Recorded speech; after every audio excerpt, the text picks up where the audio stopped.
guys, welcome to my newest video. For today's video I'm going to be doing another installment of movies I've been watching, so this will cover everything that I watched from May and June. I intended to get this one up earlier, but I've only just gotten around to filming it, so because it'll be almost time to do my July-August wrap up, so yeah. So I'm just going to get straight into it. And for this one, I've already covered the movies I watched at the cinema in Tracy Goes to the Movies, so they won't be mentioned here, but I do have the newer releases in another video, but I'm just going to get straight into it. So starting off on the 4th, I ended up watching Star Wars Episode 1, The Phantom Menace. Of course, decided to do start a rewatch for like, you know, May the 4th, and I only got to also watching Attack of the Clones, and that is as far as I've gotten in my Star Wars rewatch, which is kind of strange because normally I would have already done a rewatch, and I tend to do the Star Wars rewatching like on Sunday, but this year it hasn't happened yet, so I need to get back into that. But I did rewatch the first two Star Wars movies. I really enjoyed both of them, and I think actually Attack of the Clones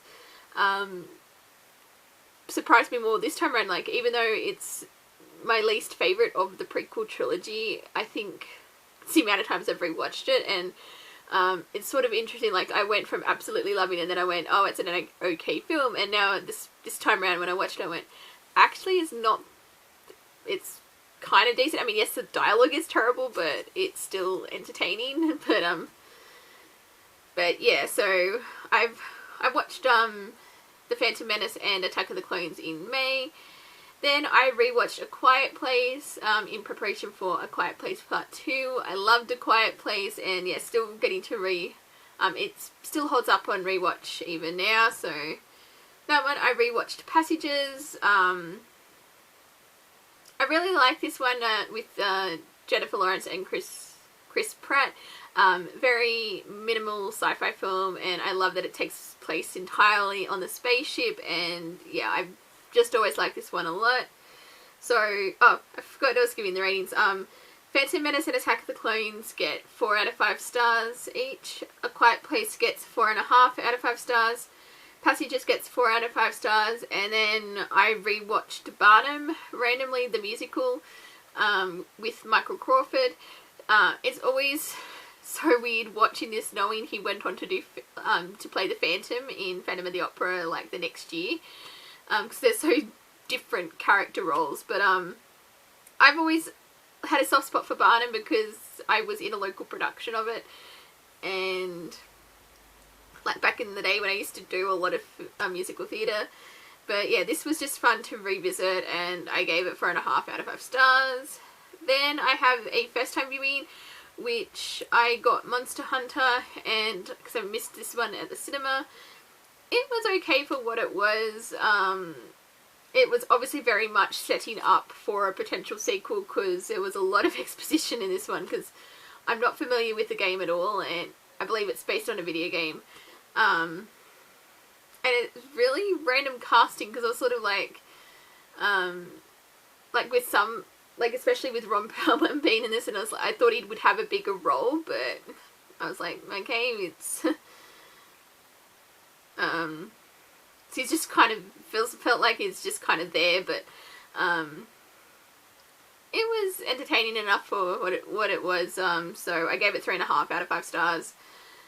Then I continued on with my Fast and Furious franchise rewatch, because it had been quite a few years since I'd last done one. So in May, I ended up rewatching The Fast and the Furious Tokyo Drift. I gave it 3 out of 5 stars. I don't actually mind this one. It's just obviously not as good as the other ones, but I actually did forget how they sort of set up Han's introduction to the later films, and I'm like, it's sort of interesting watching it going, did they always know that that was what the plan was, or were they trying something different? And yeah, just sort of based on the ending of Tokyo Drift and how they tie that into the rest of the series is actually rather fascinating, sort of going back and rewatching. So yeah, so Fast and Furious Tokyo Drift gets 3 out of 5 stars, and Fast and Furious gets 3.5 out of 5 stars. I like this one, but it's not one of my favourites because I think it's sort of in that gap where it was like sort of the last film that was it was trying to take itself too seriously, and then because obviously the next one's like Fast 5, and then it's sort of where it starts to go where they're like, oh, we don't care, we're just going to throw whatever at these movies and see what sticks. But I did rewatch Fast and Furious Tokyo Drift and Fast and Furious. Then on Disney Plus, I randomly decided to watch 6 Days, 7 Nights. This one was, because this is from 1998, so this one was actually just a fun action adventure. I mean, it was a bit random in places, but I enjoyed it. I liked, I mainly decided to check it out because Harrison Ford was in the cast, but I did like this one, even though it was sort of weird seeing, is it David Schwimmer, Ross from Friends, because especially some of the story, like this storyline by the end of it, it's almost like a reverse, like Rachel getting off the plane type, or like I kept thinking about was Rachel getting off the plane throughout that whole thing, because that was what it setup reminded me of, even though obviously this movie was made, I think, quite a few years before the finale of Friends was filmed, but, that's all I could think of during that scene. It was like, it's like a reverse, and he got on the plane, and, but yeah, that's where my brain was at that point. So, yeah, so 6 Days, 7 Nights, I gave 4 out of 5 stars. Then I rewatched Batman Under the Red Hood. I'm trying to watch as many, like, Batman, Bat Family related movies, because I've been really getting into, especially the animated ones, and Under the Red Hood is one of my favourites that I've seen.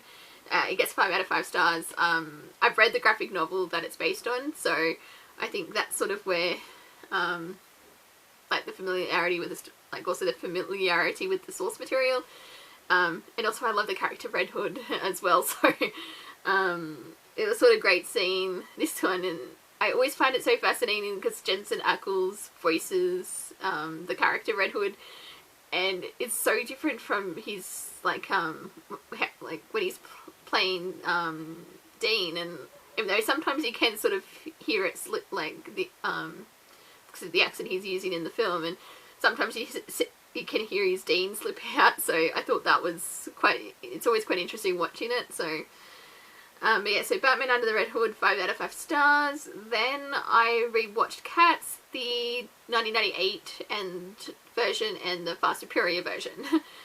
And I will say that as someone who is a big fan of the Cats musical, so I love this adaptation.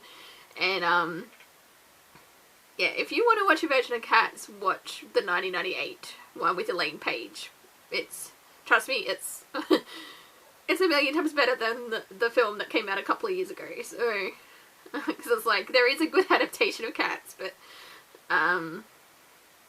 yeah, so I watched that one, and then I did a rewatch of the first 2 Conjuring films in preparation for The Conjuring, The Devil Made Me Do It, so I rewatched The Conjuring, well, Conjuring and Conjuring 2. I hadn't seen The Conjuring 2 since this, I saw it at the cinema, because I think I've rewatched The Conjuring a couple of times, which is a, fantastic, like, sort of, like, how they sort of tell the story, and,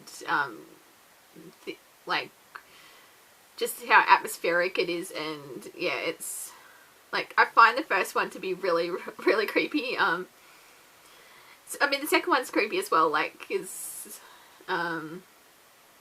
with the ghost and everything, but, I enjoy both. I think the first one is still my favourite, but, it was just fun to sort of rewatch them both, so that was those 2.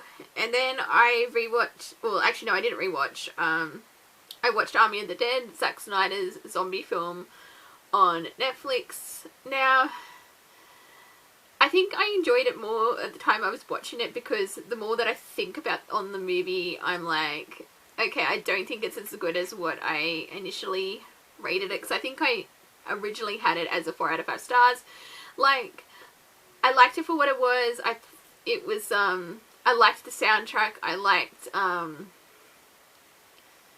sort of, like, the style and how, like, the idea itself of the film is, like, sort of made it seem like more, I don't know, I felt like it not should have been better, but it was like, I think it could have been more. And then,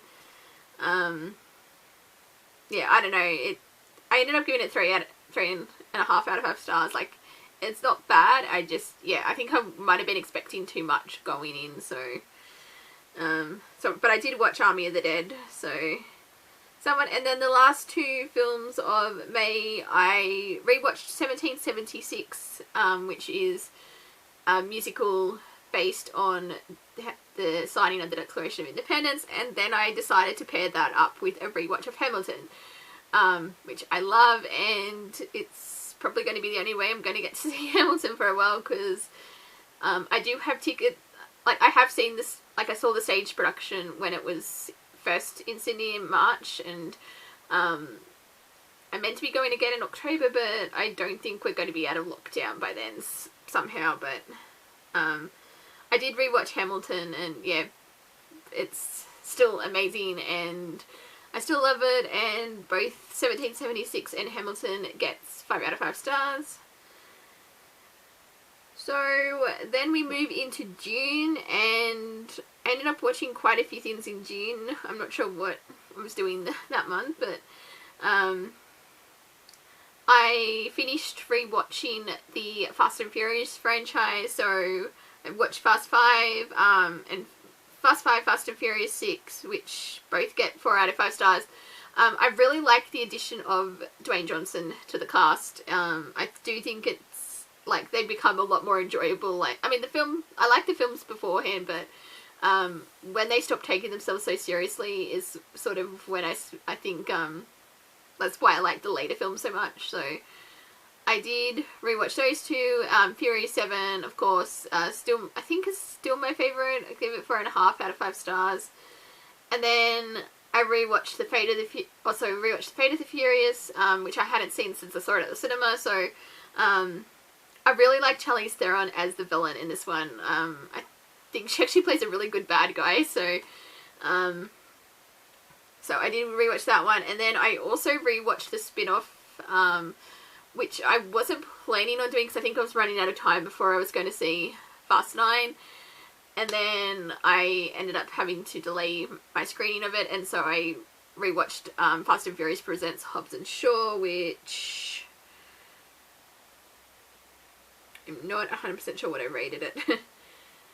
Oh yeah, 4 out of 5 stars. I just really enjoy these films, and it's a lot of fun sort of revisiting them. So that was the Fast and Furious franchise. Then I continued on with my Andrew Lloyd Webber rewatch, like, musical rewatch, and that was, the first one up was Joseph and the Amazing Technicolor Dreamcoat. I love this one. It's just something to put, if I want to put on and watch something lighthearted, and yeah, I've always liked this adaptation, so I rewatched that one. Then I watched the 2000 version of Jesus Christ Superstar. It's been a while since I've seen this one. I feel like the last time I did a rewatch, which was, I want to say 2015, was the last time I properly sat down and rewatched all the musicals in the order of their release. So it's not a bad adaptation. It's but yeah, I think just compared to the 1973 version, I love the 1973 version. So yeah, I still gave it 4 out of, I gave Joseph and the Amazing Technicolor Dreamcoat 5 out of 5 stars, and Jesus Christ Superstar 2000 gets 4 out of 5 stars. So I believe that was everything that I watched from that franchise in June. And then I rewatched HMS Pinafore and Trial by Jury. These are the Australian opera performances with David Hobson and Anthony Wallow. I love this, 5 out of 5 stars. And it's sort of got me on a bit of a trial by jury kick, because it's sort of never been like a Gilbert and Sullivan operetta I've paid much attention to. But after I watched that, I went and rewatched my from my Gilbert and Sullivan box set. I watched Trial. Well, it's Trial by Jury, and then there's also Cox and Box, which are sort of like, they're shorter. They're not full length stage productions. So yeah, I went and revisited the other adaptations that I have of them, and yeah, I think Trial by Jury might be becoming one of my favourite Gilbert and Sullivan operettas, so it's really weird. And I've also been listening to a couple of the songs on Spotify as well, so yeah, so Trial by Jury from 1982 gets 4.5 out of 5 stars, and Cox and Box gets a 3.5 out of 5 stars. And then I rewatched The Hitman's Bodyguard in preparation for The Hitman's Wife's Bodyguard. I just really enjoy this film. It's like over the top ridiculous, but I like Ryan Reynolds and Samuel L. Jackson in this, and of course Salma Hayek is hilarious as well. I really like her appearance in this one as I mean, I enjoyed it in the second one as well, but the first one I think she's particularly hilarious in this, so but yeah, but that's rewatch. And then I rewatched Jackie, a great performance by Natalie Portman, one of my favourites of hers, and yeah, I really do like how they told this story, so I gave it 4 out of 5 stars. Then I rewatched Justice League, The Flashpoint Paradox, so this, again, well, I kind of consider this sort of Bat family, because Batman, well, it's not so much Batman, but it follows an alternate, like when Thomas Wayne becomes Batman, so it's Bat family still. And yeah, and it's like the Flash teaming up with him to try and fix the problem that he created when he went back in time. So I do like this adaptation, so it's it gets 4 out of 5 stars, so it was just fun to rewatch it. So I've watched it for the first time, I think. I don't know if I watched it last year or it's probably last year, because I think that's when I was starting to get into the DC animated movies. So, but yeah, I did like revisiting this one. So then on Disney Plus, I watched Keeping Up with the Joneses. So this was the first time viewing, and this one actually surprised me. I ended up really enjoying this one, so I gave it 4 out of 5 stars. It was just a lot of fun. So then I rewatched The Wiz. It's sort of like an African American inspired remake of The Wizard of Oz. I've always liked this one. Gets 4 out of 5 stars. And then I randomly found How to Succeed in Business Without Really Trying on Stan, and I hadn't seen this movie since 2006 when I was in a college production of the musical. So it was just fun to revisit it, so I gave it 4.5 out of 5 stars. I mean, it's not like an completely accurate, well, I say it's not completely accurate, like there are some songs that are missing that I would have liked to have seen included from the stage show, but it's still a really good adaptation. I gave it 4.5 out of 5 stars. Then I've rewatched Batman Hush. I know this is a controversial opinion. I really like this adaptation. Yes, it's changed quite drastically from the comic. I have read the comic, so I do know what the original ending and story followed, but I thought the film did still a pretty good job at adapting it, and I gave it 4.5 out of 5 stars. So, and then I watched a couple of my blind buys that I got from, I think it was the buy one get one free sale from JB in May. I watched Blackwater, which is a horror film about like a crocodile stalking these tourists, and that's basically it's them trying to escape this in like area that they're in. So I thought it was entertaining for what it was. I do have the sequel, so like spin-off. I'll probably get to that in October, but I like this one. I gave it 3.5 out of 5 stars. So that one. Then I watched Boss Level. This was a lot of fun. I love time loop movies, and this one, yeah, definitely fit that criteria for me. So, yeah, so Boss Level, I quite enjoyed. I gave it 4 out of 5 stars. And then, obviously I watched Loki when that was airing on Disney Plus, and that inspired a whole rewatch of all the Loki movies, or like the movies that Loki's in. I wouldn't say they're his movies, but I finished off June with a rewatch of Thor. I love the Thor films, and yeah, I know that's again a controversial opinion, but this was like my introduction to the MCU back in 2011, so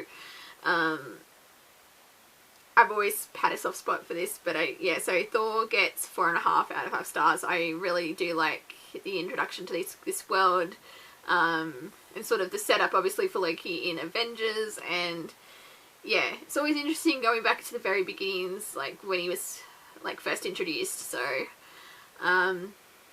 yeah, that is everything that I've been watching in like movie wise May and June.